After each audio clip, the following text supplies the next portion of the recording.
Conteúdo polêmico, conteúdo que ninguém gosta de falar, principalmente hoje em dia, com essa briga de direita e de esquerda, mas vamos lá. O que é o conceito de luta de classes, né? Esse é um conceito muito comum em sociologia, isso porque ele vai surgir a partir de um dos seus grandes pensadores, que é o nosso querido e maravilhoso bigodudo Karl Marx, né? A luta de classes é a central, digamos assim, do pensamento do Marx, né? Inclusive os seus seguidores enxergam, né, a história humana a partir do contexto da luta de classes dentro do sistema socialista.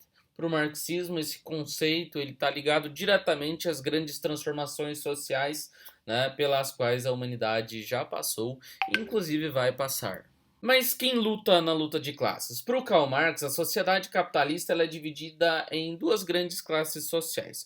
Uh, o que difere, digamos assim, uma classe da outra é a posse dos meios de produção. Então temos trabalhadores e donos de fábricas, digamos assim. Resumidamente, os meios de produção são as fábricas, as indústrias e as máquinas. Tudo aquilo que serve para produzir algo é o que a gente chama de meio de produção. Essas duas grandes classes, elas vão se dividir então em burguesia, que é o dono dos meios de produção, e proletariado, que seriam os trabalhadores.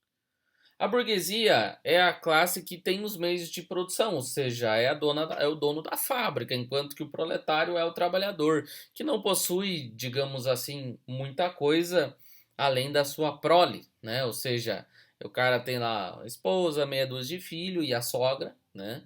E fica lá trabalhando para sustentar essa família. Então, o proletário é aquele que não tem nada mais do que a sua própria prole, né? Então a burguesia ela pode ser entendida como proprietária da fábrica, da indústria, já o proletário como o trabalhador desses espaços.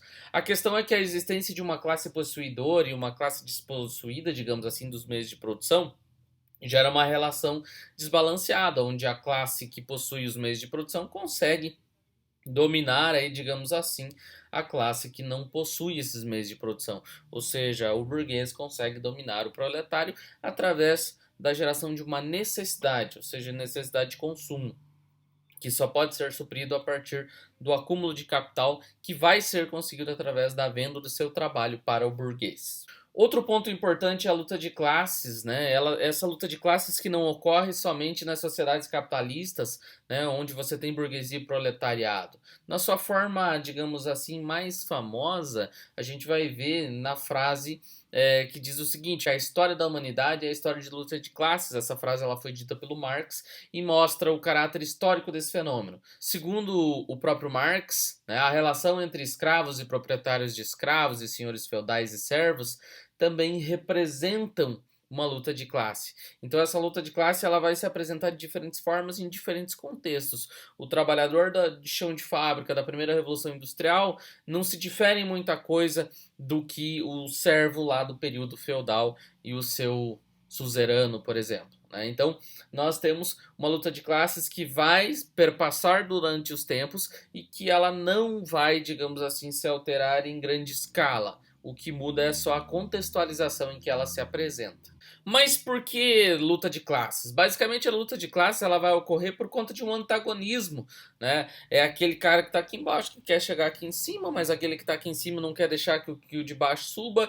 e aí fica essa briga, né? O burguês e o proletário, o burguês e o proletário, né? Então, de acordo com Marx, os interesses da classe, das diferentes classes, eles são antagônicos, ou seja, eles são diferentes entre si, ou seja, os interesses da burguesia e do proletário não são os mesmos, né? Ou seja, eles não são conciliáveis. Né? Então essa contradição ela é chamada de antagonismo de classe.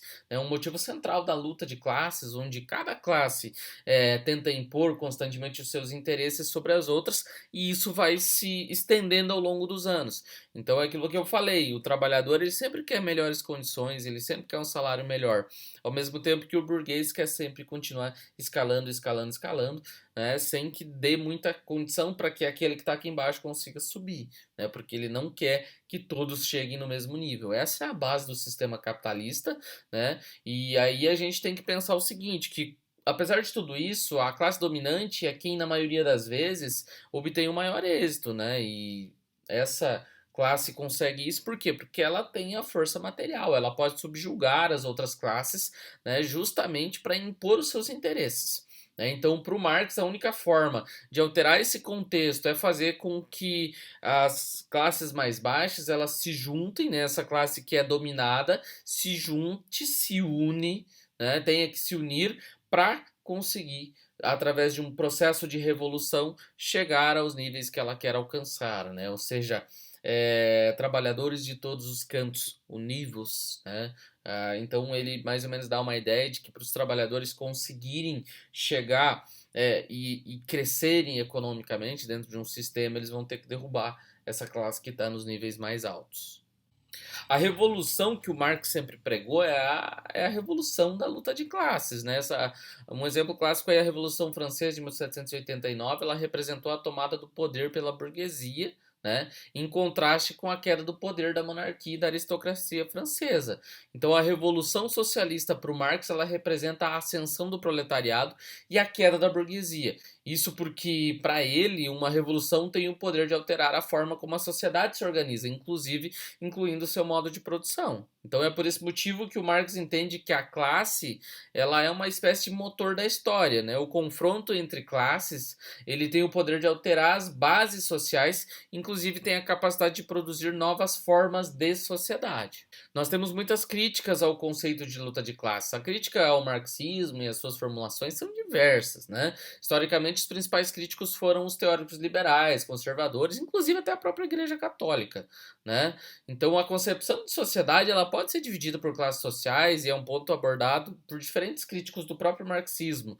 Né? Então, o argumento utilizado é que, se você dividir a sociedade em classes sociais, isso seria uma espécie de reducionismo, né? Visto que a sociedade ela é muito complexa, ela é carregada de elementos e as relações sociais elas devem ser levadas em consideração nos mais diferentes contextos. Né? Um dos historiadores que acaba estudando essa contextualização é o Karl Popper, e ele lá no seu livro A Miséria do Historicismo, ele afirma que a concepção da luta de classe como motor da história, definida por Marx, é uma espécie de determinismo sociológico, né? Porque ele apresenta uma lei que rege o desenvolvimento das sociedades. Apesar das críticas, né, as teorias propostas pelo Karl Marx, elas seguem sendo, digamos assim, objeto de estudo até hoje, seja na área das ciências sociais, como filosofia ou história, por exemplo, como nas áreas da sociologia, por exemplo. Né?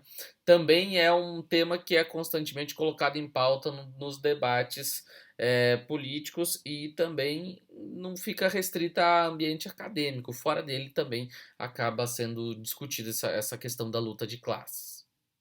Em resumo, a luta de classes hoje ela é um fenômeno que é resultado de um processo histórico, né, que resulta dos interesses antagônicos de dois grupos populacionais, né, e isso gerou uma grande disputa. Mas a gente só vai conseguir identificar algum vestígio de luta de classe se a gente parar para analisar todo o contexto da nossa sociedade, ok? Eu espero que tenha ficado claro. Por enquanto era isso. Valeu, falou!